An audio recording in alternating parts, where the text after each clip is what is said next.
What's up, guys? Another breakdown. UFC Nashville. Corey Sandhagen versus Rob Font. Really, really good main event. Can't speak for much of the card before that, but there are some good fights on there. So, I mean, it's a fight card. It's a fight night. You know you're going to watch it. If you're on watching this, you're obviously that deep into fighting where you're going to watch this card.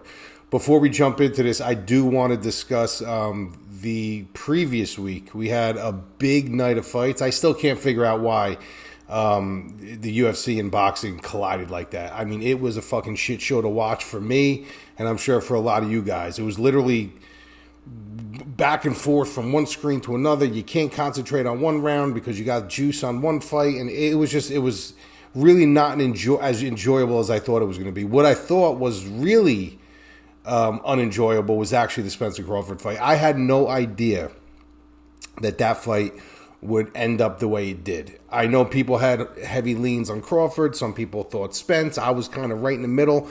I told you guys it was kind of a coin flip. I had no idea that it would be a one-way street like that. I don't think anybody did. I think if anyone honestly believed the fight would have went like that, they wouldn't have bought it.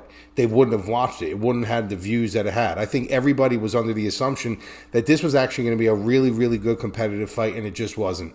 I don't know, even about the rematch clause that they do have in place. I believe at 154, Spence wants to exercise that, but who's really interested in that? I don't even know if I'm interested in the fight at this point. If it was a competitive fight, even if it was kind of one-sided, but not that one-sided, I'd be a little bit more interested at 154 to see, what transpires. But I don't even know if I'm interested. It just seemed like he was completely outclassed. Like nothing that he did altered any of the game plan or any of the mission that Crawford was on. It was just a complete one-way traffic. It was to the point where this is a fight where I really, really wanted to watch. I was looking more forward to this fight than I was to 291, and I found myself, my eyes just drifting towards 291 more. After a certain round, I was like, this fight's over. Unless, he catches him with something, this round is over. And it was just, he was getting beat up and beat up and beat up and beat up. So I actually feel bad for Spence. I don't know where he goes from here. I know there's some people saying ludicrous things like he should retire and stuff like that. I think that's asinine. The guy lost a fight. The guy lost a fight to one of the best pound for pound guys in boxing today. Now the big argument here is who is really pound for pound? Is it INOUE or is it Crawford? I do have to say one thing about that before we jump into this breakdown. Is it seems like a lot of people flip the tables very, very quickly. After INOUE won, it was he's number one, he's pound for pound. A lot of these media outlets, even like Ariel Helwani and stuff like that. I don't like to usually drop names, but he's one of them where he was like, you can't question it. INOUE is the best pound for pound. I don't think there's anything that Crawford and Spence can do to take that away. And then as soon as the fight ended, it was, you can't even deny it. You can't even have an argument for it. Crawford's the best. It's like, which street are you going on? It seems like to me, and this is my opinion, and if you guys think I'm wrong, please comment below. Or if you think I'm right, please comment below. I do believe that, the American populace, they don't give INOUE the credit that he deserves. Everything is, he's got to fight in a higher weight class to be, to really be noticed. And, how many weight classes does this guy have to actually fight? I mean, he's a four-time champion in four different weight classes. How many? It's not his fault that his genetic code doesn't allow him to bump up to welterweight. You know what I mean? This is the body that was blessed upon him. These are the genetics that he has. How many more weight classes do you want this kid to go up? What people don't understand about this whole thing is who does he fight? And there's nobody down there. There's nobody here. You got to kind of take that out of the equation a little bit. I do agree with that. You have to fight a certain populace and a certain caliber of fighter to be categorized that way. But at the end of the day, then why should we even talk about Mike Tyson being a top heavyweight? Let's be real. Why should Mike Tyson even be in the conversation for being one of the top heavyweights? He fought nobody. He was the champion when the heavyweight division was at its absolute almost worst. I've seen it worse, but it was horrible. He was fighting guys like Francis Botha, Tony Tubbs, over the hill guys, over the hill guys, over the hill Larry Holmes. And then when he started fighting, he didn't fight like the Riddick Bows of the world. He obviously the Holyfield fight happened. We all saw what happened there. He didn't fight those guys. He fought like, he didn't even fight Ray Mercer. Like, really think about that. Mike Tyson didn't even fight Ray Mercer. And at the time, Ray Mercer was undefeated. He was undefeated during Tyson's reigns, and he never fought Ray Mercer because Don King didn't want him to fight Ray Mercer. So you could make the same argument there, but people still throw Tyson up there as one of the most feared heavyweights of all time. But who did he really fight? Like, look at his resume. Who did he really fight? How can you put him over guys like Ali and Frazier and these guys like that era? Kenny Norton, Ernie Shavers, like Larry Holmes, like that era of heavyweights. Like, how can you even put him in that class? You can't. Even Sonny Liston and these guys, like Joe Louis, like you can't even. Tyson doesn't even really crack my top 10. You know what I mean? So if that's what you're going by, then it's unfair to categorize guys like Tyson and stuff if you can't do it with Inoue. Because Inoue is fighting the people that is put in front of him. Inoue is fighting the division, the people in the division. You can't just magically grab people and bring them into the division and say, well, here we go. Here's a new caliber of guy that you're going to have to fight. He's fighting what's in front of him. He's fighting what's on the table. He's eating what's on the table. But he's rolling through them. You know what I mean? And people who are discounting the win with Nonito Donaire just because he's a little bit older, who cares? Like, he still beat Nonito Donaire. You know, the first fight was extremely close. He beat him with a broken orbital. In the second round, he went 12 rounds with him with a broken orbital, 10 more rounds. And then the second time they fought, he dismantled them in 2 rounds. Like, he's beaten everybody they put in front of him, and he's going from weight division to weight division to weight division. How many people thought Fulton was going to beat him? Look what he did to Fulton. He destroyed Fulton. Like, literally dismantled Fulton. Fulton couldn't do anything with him. That fight was almost like the Crawford and Spence fight. It was like on the same line. Obviously, that, you know, there was more damage being accrued by Crawford, but at the same token, he basically did the same thing to a top guy in Fulton that Crawford did to Spence. So, like, this whole thing with the American populace, like you got to start recognizing that this guy is really good as well. Crawford is special. Crawford is 1,000% one of the most special fighters that you're going to see in your time. Okay, like we're lucky enough to experience 2 really, really good boxers, 2 like technicians with power in the ring. You have Crawford and you have Inoue, and there's a lot of guys around that are that are very good. We got a very good stable of boxers. We have a couple in every division now, which is really, really good, right? You know, there was a long time where boxing was kind of dead. Like, there was no heavyweights. You know, there was really, you know, everything was just kind of like, it seemed like every division had a lot of journeymen in it. Where now it's the populace of divisions. There's a couple really good guys in every division where certain guys can come up and they can catch weight. And what Inoue is doing on his end, I mean, this guy's coming up into divisions. He's not even taking tune-up fights. He's going right after the champion. He's going to go up again. He guaranteed will go up again. He will steal another title. You know what I mean? So, like, don't discount what he's doing just because he's not in the American, you know, on American soil, you know, and you know, the people that are shitting on Crawford saying that, oh, Inoue is heading above, there are people too that got to sit back and say, bro, like, you got to watch what you just watched this weekend with Crawford. Like, you got to watch that. You know, Spence is a guy for a long time that people had on top of the food chain, and this guy completely dismantled him. So it goes both ways. So my argument here is there's really no top. They're both spectacular fighters, and I think they are interchangeable. I think there's a good argument for both guys. You know, I'm extremely unbiased. You guys know this. Like, anyone who watches majority of my videos know that, like, when I make my picks, I pull my heart out of it. I try to keep a good center line, because you do have people over here that have these ridiculous arguments, and they go with their heart, and you do have people over here that do the same thing, and then the two worlds collide, and it's one big argument. So I'm the guy right in the middle that I'm going to look at it from a realistic perspective, and I'm going to tell you guys what I think. And I do think that both of these guys are interchangeable. I think there's an argument for Crawford, and I think there's an argument for Inoue to be, you know, who is the number 1 pound for pound. If you want to put them 1A, 1B, 1A, 1B on either side, I'm fine with that. For people who do think that Crawford is the pound for pound, I'm fine for that. Inoue, I'm fine. But for me, I think they are completely interchangeable. I think they are jet locked even.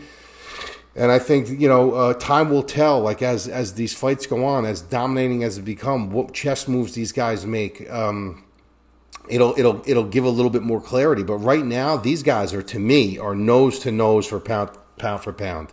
They're nose for nose. But My money, I like a little bit more of the things that Inoue does. I think there's a little bit more dominance on his side. But the track record of nobody really, giving this guy any kind of work. Like I've seen Crawford in situations where he had to really, really work. I mean, I've seen it with Inoue too with Nonito Donaire, but I would be really, really shocked. Like, let's put it this way. Fulton is a really good fighter. He's really, really good.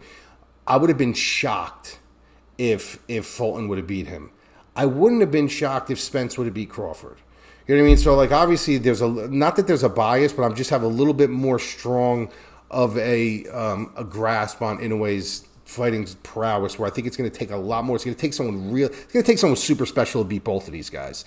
But who knows? Maybe nobody's going to beat any of these guys until they retire. I have no idea. But my point is that both of these guys are extremely special. And instead of arguing with each other on who's better and this and that, why don't you just appreciate the moment that you guys have two amazing top-level legacy fighters in your time that you're able to enjoy to watch. And that's the message I'll give to you about that. UFC 291, another good card. There was some shocking events that took place. For instance, Justin Gaethje's head kick. I did not expect that. I did not expect a head kick. But then after further review, I was thinking to myself, all right, well, that's Trevor Whitman. That's Trevor Whitman. That's just his beautiful game planning. This is a guy who knows that, Dustin Poirier is going to come in. He's going to check leg kicks. He's going to check leg kicks. He's going to pigeonhole. And after you deliver a couple, he's going to be so pigeonholed on the leg kicks that he's going to have Justin come up and deliver a head kick. And that's exactly what he did. It worked like a charm, and it was one of the least expected ways that I thought that Justin would win this fight. I thought that it would go a little bit deeper. I actually thought it would go a lot deeper. I did have Dustin and Justin to end in KO, but I did think it would go a little bit deeper than it did, given the dog that both of these guys have in them. We had a spectacular night. We hit a plus 1280, I think it was, or plus 1210. Which was insane. We had a monster night at the Madlabmma.com. For those of you that aren't members and you do want to become a member, please go to the site. We have different levels of packages you can buy. They all give you kind of the same thing, just in different time frames. We have full breakdowns, full fighter metrics for every single fight, for every single fighter. Full wager blueprint that comes out every week before the fight, a live stream that we do before the fight, full DraftKings and FanDuel picks and leans and hedge weights and everything you could possibly imagine to get you ready for the fight we have at the madlabmma.com. So please go over there to check it out. Also, before we get to the rest of this video, please like, subscribe, and comment on the video. This is the way we kind of build our channel. We're still kind of new with the YouTube thing. We're really pushing it really hard. We're going to be doing a lot more videos, but the more you guys subscribe to the channel, the more you guys hit that notification bell, like, and comment, the more we feel that you guys are enjoying the channel, the more videos we will split out. So please don't forget to do that. All right, so let's get right into the main event. What we're going to do is we're going to do Corey Sandhagen versus Rob Font. This is a really, really good fight, and I think it's got to be 5 rounds. I think this fight would really not do any justice at 3 rounds. And I say that because of the stylistic matchup. I think these guys have to have a slow bleed. You know what I mean? These guys really have to read each other. There's a lot of reads to be made. There's a lot of adjustments. They got to find the timing. They got to find their range, because they are timing and range fighters, both of these guys. Both of these guys just don't storm the pocket, go for a takedown, smother you. It's really a slow bleed with these guys. And I think that the 3 rounds just doesn't give them enough time to really engage in that complete split fire, where in 5 rounds they can bleed a little bit slower and make their reads and then kind of engage. And I think that's when you're going to really see some really good fireworks. When you look at Rob Font, you look at a guy who really does have that traditional style boxing, right? He leans a little heavy on that lead leg, works off a really good jab, goes north and south really nice, moves lateral really nice. If you watch the fight against Adrian Yanez, he actually showed that. Adrian Yanez is a guy who I really am high on. I'm still high on him. With his boxing. And when you looked at Rob Font, he literally just dictated everything off a really hard, stiff jab. The thing, before he knocked him out. And Yanez is a very clean striker, very clean boxer. And for Font to do it that quick was interesting too, because he is kind of a slower bleed, even though he comes out hard and he throws everything with intent. But when you look at his style and you look at, everything that he does, Does he have grappling? Yeah, he can grapple. He does have some decent grappling. But when you look at his striking is very methodical, right? And making a blueprint for methodical fighters is not that hard because they do have that traditional style. So when you're pulling guys into the gym with somebody like Rob Font, not saying that you can mimic him, not saying that you can completely mimic anybody, because you're not in their mind and you don't know exactly what they're trying to trace out in the cage or the ring. But what I am saying is that you can mimic his style because his style is much more traditional. He works off the jab. He throws that basic fundamental combos. He really has like the real fundamental lateral movement. And the reason why he has so much success with it is because 80% to 85% of the fighters in the UFC really don't have that calculated boxing striking. They look good. It all looks good in the cage when they're throwing their hands and they're moving their head and stuff like that. But it doesn't mean that they're generating punches properly. Doesn't mean they're setting traps properly. It doesn't mean they're getting off the center line properly. It looks good. It's almost like somebody who's shadow boxing. It looks good, but what happens when you actually have to do that live time?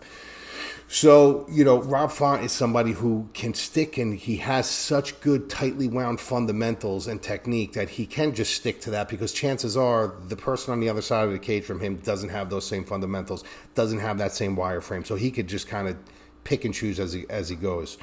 The difference now with Corey Sandhagen is blueprinting a guy like him is very difficult because he's very unchained, he's very unorthodox, he throws things from all odd angles, he doesn't only go north and south, he doesn't go east and west, he's kind of diagonal off the center line, throwing spinning back kicks, throwing knees up the middle, wheel kicks, spinning wheel kicks. Like the guy's just very, very unchained. So bringing somebody in to mimic him is very hard.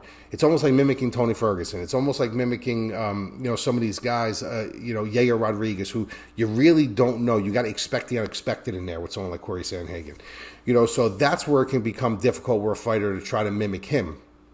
He tore a page out of TJ Dillashaw's book and just kind of added to it because he's longer, he's rangier, and he's a little bit more dynamic. But it's the same kind of premise that both of these guys had. TJ Dillashaw was the same thing. He was kind of in and out all over the place. He used to do that thing where he looks like he's looking at you, kept a very low profile, and you just kind of couldn't pin down what TJ was going to do. And that's what made him really good. These guys trained together. These guys know each other very well. He kind of patterned his fundamentals off of TJ and then built onto it and utilized his range and his length and his height and just the different body somatotype. He was able to add certain things that TJ just can't do. His durability, too, is pretty insane. Like, if you're a grappler and you take this guy down, Alcantara had this guy in a deep, deep, deep armbar. And it was just getting deeper because he was just climbing the arm. He was really, really adjusting. He probably put his arm in about 3 different angles of an arm bar, and he just could not get it. He just did not tap. That thing was bent, hyperextended in ways that it should not be going. Usually in a situation like that, even if you don't tap, if the arm is released, it's kind of a dead arm at that point. But this guy literally just rolled out of it, and he was using both arms to finish the fight. So he's definitely a flexible, limber, durable kid.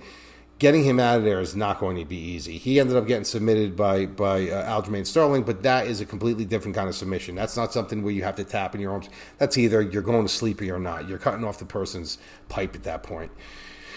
So that was a little bit different. And actually, I think that was the only fight that I picked against Corey Sandhagen. I picked against Aljo. And I never pick against Aljo just because I still don't think people understand how good Aljamain Sterling actually is. I picked him in both fights against Jan whenever nobody was on him. Everybody thought he was a bum. Like, people don't really understand how good Aljo actually is. I don't pick against Aljo. I never did. I never will. If he loses, he loses. But I know how good Aljo actually is, and it just amazes me that people and analysts and touts and all these people still don't realize how good this guy actually really is. And it showed me when they were so confident that Peter Yan was actually going to beat him. In any event, so when you look at this, like, how do these guys match up? I think the traditional style of Font is only going to take him so far in this fight. I think he loads up a lot. I think he really pushes a pace to the point where everything means something. He's not the type of striker like a Dustin Poirier, I'll use an example, where he kind of knocks on your door, and waits for you to kind of open up. He looks to open you up. He tries to throw things to open your guard, to open you up, to kind of bully you into opening up, so he can really get off his offense. That part of his game isn't really disciplined. But once he starts flowing, once he gets into that flow state, it's actually very beautiful to watch. This guy just starts tagging you. He starts hitting you with combinations. He moves off the center line really well. He gets back on when he has to. He's in and out. But I just think he's going to have a rough time pinning Corey Sandhagen down. I think Corey Sandhagen's going to be all over the place. He's going to give him them odd looks where he's going to constantly have to adjust, and he's never going to really truly get comfortable in there. Where Corey Sandhagen doesn't need to be comfortable. He can jump all over the place, and he kind of just switches things up on his own accord, where Rob Font kind of is going to have to play that cat and mouse game with him. He's over here, and now he's over here. Well, now he's doing this, and now he's doing that. He's never going to really get comfortable in there. So he's going to really have to do a lot of work and expend a lot of energy trying to keep him stationary. And I just don't know if he's going to be able to do that. So I'm going to go Corey Sandhagen here. I think that it's going to be a very strategic fight, you know, to an extent. And then they're going to start letting go in spots. But I'm going to say Corey Sandhagen by decision. Guys, what's going on? Mike from the MadLabMMA.com, bringing you full breakdowns on boxing, MMA, and everything else we can actually talk about. Do me a favor. It's free.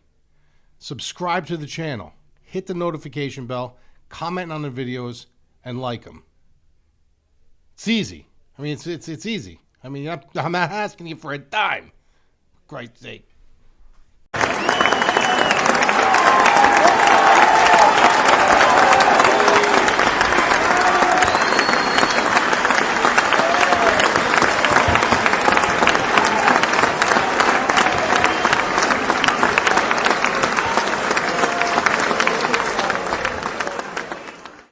This is actually a really good fight. Andrade versus Suarez.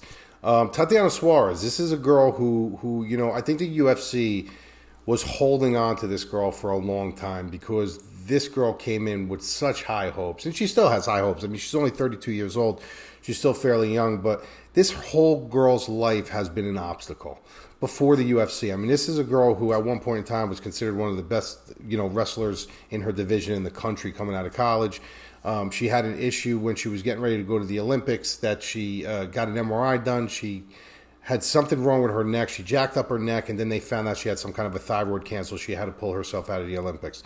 Her career has just been a litany of on and off, and it's actually traveled into the UFC as well. She's taken time off. She's got injuries. She's got neck problems. She's got back problems. You know, so this is a girl who really doesn't only fight in the cage, but she fights outside of the cage to stay healthy. But to say that this girl, you know, isn't uber talented and isn't somebody who literally can be a UFC champion and a dominant one would be a false statement to say, because this girl really does have the credentials behind her, especially in female MMA. When you have a dominant wrestling game, that will take you far. Won't take you as far as it would in, you know, it doesn't take you. You know, in male MMA, it's a little bit different. Does it help? Sure, it helps. Everything helps. Striking helps. Wrestling helps. Grappling helps. But in female MMA, if you have a really, really good wrestling game, it really does take you a long, long way. Look at Carla Esparza. Doesn't really have a good striking game. She's not the most athletic woman in the world, but she does have a very good wrestling game. So she leans on that. And a lot of girls can't kind of capitalize on that, so she kind of capsizes you with her wrestling. You got a girl, Tatiana Suarez, on the other hand, now, who is athletic, who is a very high pedigree wrestler, who is strong, who can be bullish in there, who really just dominates you with her wrestling. You know, and now you also got to wonder, why is this fight a co-main event? You know, why? It's not because of Jessica Andrade. We love Jessica Andrade. I love me some Jessica Andrade. But Jessica Andrade has been there. She's been, you know, main eventing. She's been fighting for titles. She's been there. She's done that. We know what she is. Why would she co-main event this spot? Like, this is really a spot for Tatiana Suarez where the UFC, I believe, is hoping that she can get this done. Because if you beat Jessica Andrade is one of the always, I mean, she just sits in that elite air, you know, in her division. She's fought the best of the best. She's beaten them and she's lost to them. As of late, you got to kind of question what Jessica Andrade is doing. She just takes fights. You know, against Erin Blanchfield, you know, Erin made quick work of her. I could have told you that. A lot of people pick Andrade in that spot, but Erin Blanchfield comes from my hometown. I know a lot about her, and I knew that fight was probably the wrong matchup for Andrade. The thing I do like about this matchup, and which can be interesting in this matchup, is, ever since her layoff, if you look at Suarez's record, she's fought some okay people.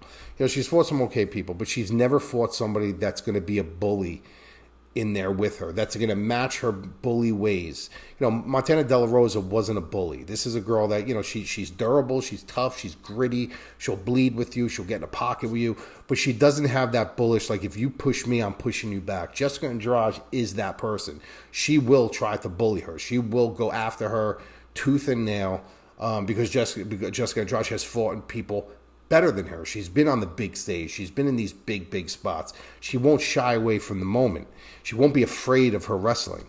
So that's where this gets interesting. And when you look at people saying, oh, Jessica Andrade, she's washed. She's younger than Tatiana Suarez. Jessica Andrade is 31 years old. Suarez is 32.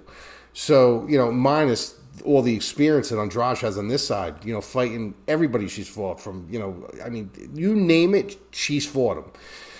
Where Tatiana Suarez is still kind of grooming herself, high pedigree wrestling. But what happens if Andrade keeps us on the feet? What happens if Andrade is the one that takes her and puts her on her back initially? Like, you don't know. Andrade is that type of bully where she will charge the pocket, she will get a body lock, and and take you down. Then what happens then? What happens if Suarez is on her back at that point? Is she going to be able to get up, or is she only good when she's in top control? There's like a lot of questions that need to be answered here. But the biggest question for me is, where's Jessica Andrade? We know what Suarez is going to bring. We know what kind of game she's going to bring. She's going to bring that pressure. She's going to look to body lock you, look to take you down. That's what she does. She's not going to come out and be this suave striker. We know she's coming in, she's going to grab you, she's going to try to rip you to the mat, she's going to ride you out, she's going to grind you. But my question is, where is Jessica Andrade mentally? Does she still want this, or is she doing it for a paycheck? Like, where is she? Because that's a big tale. If she comes in here hungry, Jessica Andrade can absolutely win this fight. I just don't have the answer to that. I don't have the answer to that, and I really don't know. She has not looked great in her last couple fights. She has not looked completely dialed in. And when she loses, she doesn't look too upset about it. It's almost like she is in there for a paycheck at certain points. And listen, they all are to an extent. But when you start looking like you don't really care that you lost, that's something you got to look into a little bit. So I am going with the business model. I think that the UFC looks at Tatiana Suarez and is actually afraid of her. They're afraid that this girl's not going to last that long. They're afraid another injury is going to happen. Something else is going to put her out. So I think they got her on a fast track. And what better way to put her on a fast track than put her in a co-main event spot against someone like Jessica Andrade, where if you put her on your resume, now you're writing conversations. Like, you're in the conversation at this point. Do it now before she gets injured, because if we lose her again, we might lose her for good. So they got her on a fast track right now, and I think she's ready for it. I really, really do. I think this is a very, very big test for her, but I think she passed it. So I'm going to go Tatiana Suarez by decision. All right, next fight. We got Jacoby versus Kennedy Nzechukwu. This is an interesting fight. These are two really good strikers. The thing I will say about Dustin Jacoby is this is a guy that was on the Contender Series, and he didn't make it in the first run. Comes back, he wins the decision on the second Contender Series, and Dana White decides, look, I'm going to give this guy a go. Gives him a go, and he has not disappointed. This guy has just been winning fights. Not really an exciting fighter to watch. He comes from Glory Kickboxing. He uses that whole point system thing. If there is a knockout to be had, he will go after it. But he really is just a polished kickboxer. He looks to keep you at range. He looks to keep you honest with his kicks. And if they're, like I said, if something presents himself, he's going to go after it. But he's totally fine with staying on the outside and point fight with you. Kennedy, on the other hand, is an uber talented kid that just doesn't know it yet. And he's starting to gradually learn that as his fights go on. But this is a guy who literally comes into the cage, and this is honestly like a narrative that I came up with that I honestly believe. I think in the beginning, this guy would come into the cage, and he really didn't have that much confidence in the beginning of the fight. Like, he would literally take the best of somebody, and it would take him to take that to really say to himself, well, I took that, like, what's the worst that's going to happen now? Now I'm just going to go and fight. And then all of a sudden, he hits this switch, and he actually starts to fight. And when he fights, he finishes the guys. So it's like, it's such an odd thing to watch, because for so long I'd watch this guy go, but why is this guy sitting back for a whole round, eating shots, taking damage, doing nothing, and then all of a sudden he hits this switch, and it's like, it's almost like you got to put him in the corner and you got to tell him, look, bro, like, you're fucking down in this fight.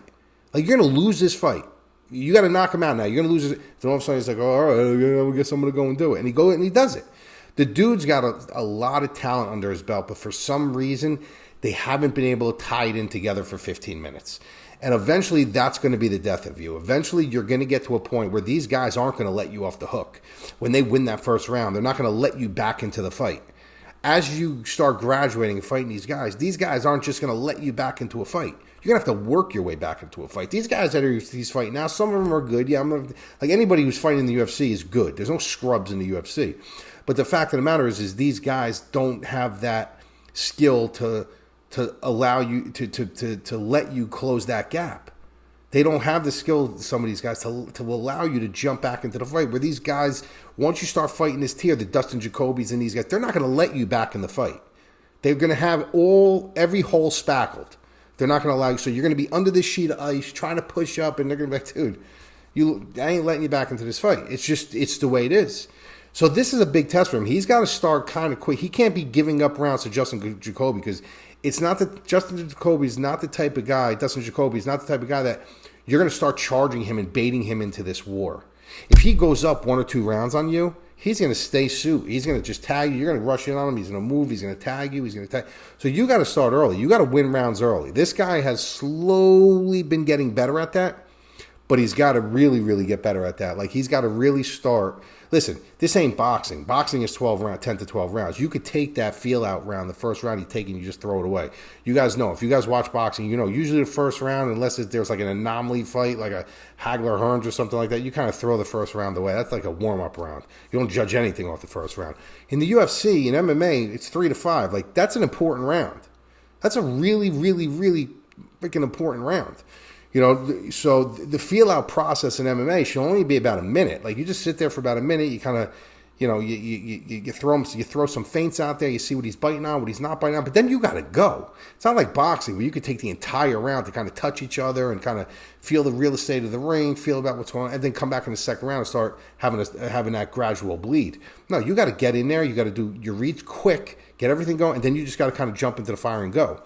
You know, so Kennedy's got to do that, and if he doesn't do that, he's not going to get let back into this fight. So I don't know if he's going to do that. I don't have the confidence in Kennedy that I know that.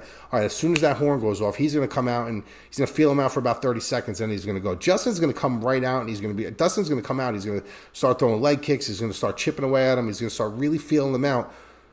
So Kennedy's going to have to match that. Kennedy's going to have to come out and he's going to have to match that. I just don't know if he's going to. I think this is going to be a boring fight. I got to be honest with you. I don't think this is going to be an exciting fight. I think this is going to be a fight where these guys are going to kind of be looking at each other, tapping each other. They're going to be exchanging back and forth here and there. Nothing really drastic is going to happen. I think maybe Kennedy might have to go in on him in the third round to try to catch up, maybe to try to get a finish because maybe he's down in the fight. He's going to get a little desperate. But all in all, I think it's going to be kind of a lackluster, boring fight. But I'm going to lead towards the Dustin Jacoby side. I just have seen him start and finish much more consistently than Kennedy has. Kennedy has shown the ability to finish, but he hasn't really showed me consistency in starting out of the gate fast or consistently. So I'm going to go Dustin Jacoby by decision.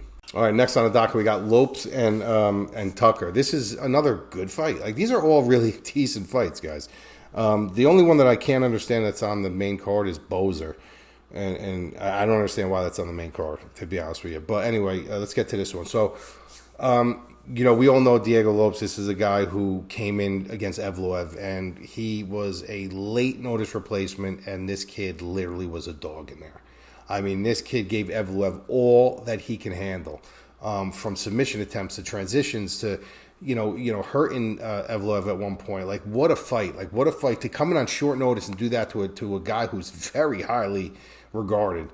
You got to give the kid a lot of credit. The crazy thing is, though, when he came, this is not a kid who's just coming in debuting, in MMA. Yeah, he's debuting in UFC, but the kid's got a nice fist of fights under his belt.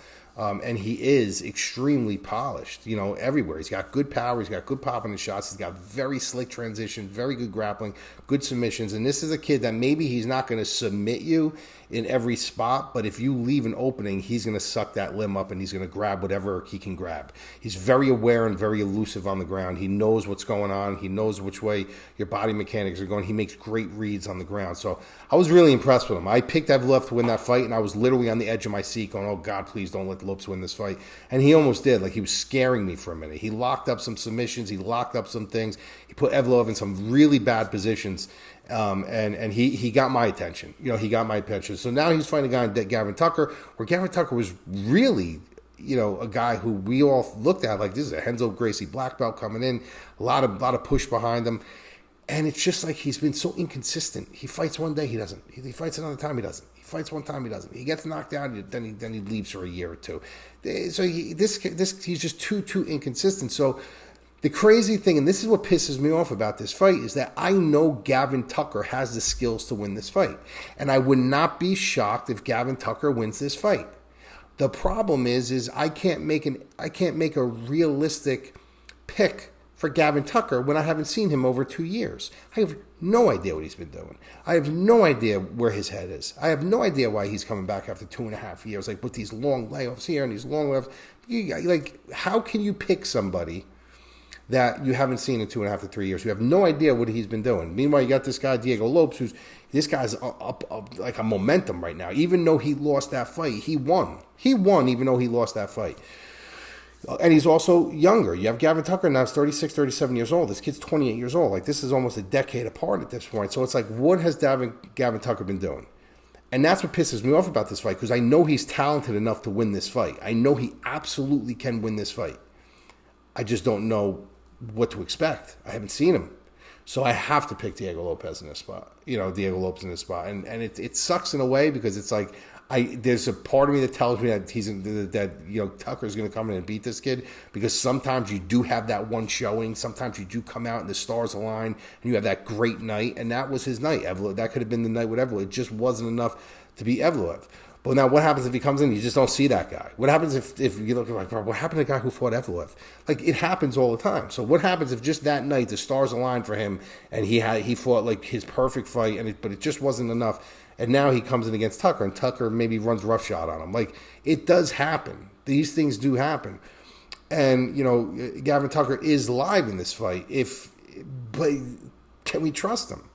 So the realistic pick, the responsible pick, is Diego Lopes. And I'm going to go Diego Lopes inside the distance. I don't know how he's going to do it. I don't know if he's going to sub him. I'm not going to say he's going to sub him. He's a Renzo Gracie black belt. Gavin Tucker is. So I'll say Diego Lopes is going to knock him out at some point in the fight inside the distance.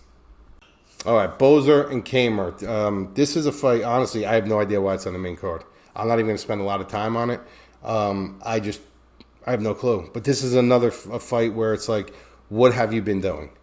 Can Kamer win this fight? Absolutely. Boser's really not that good. Boser's a guy that we thought was going to be better. He was like kind of quick. He was elusive. He had good striking, no takedown defense, no grappling. But he was someone where you thought you could maybe put some mold on and you can make him better than what he is. And we see that he has that one ace. His ace is his hands. He's got good hands. He's got good striking. He's fast. He's sharp. He's nimble. But that's really it. But at least he's got that one ace. Kamer, we don't know. Like, Kamer really doesn't have an ace. He doesn't really do anything particularly well. He'll grind you up against a cage. He's got decent striking. His wrestling is blah. So it's like, what does he really do that shines out? Have you ever watched Kamer fight and be like, yeah, well, he's not good at this, but he's really good at this. He's really not good at anything. But he's younger. He's got he can absorb things a lot more. So whatever he's been working on, he's been working on. But like I said, we haven't seen him. I don't know what he's been doing. So I can't really make a pick here. I think this is going to be a horrendous fight. I have no idea why this is on the main card.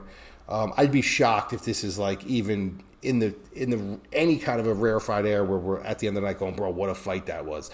I just don't see it. I think it's going to be a really sloppy, boring fight. I really, really do. So I'm going to go Boser by decision, but this is like snack break fight. This is like a fight like when the prelims end, if they start with this fight on the main card, I'll be in the bathroom where I'll be getting a snack or something like that. And I'll watch it, but nothing invested in it at all. So that's it. So that's it for the Nashville breakdowns for fun. And Sandhagen, please, guys, do me a favor. Like the video, subscribe to the video, hit the notification bell, comment below.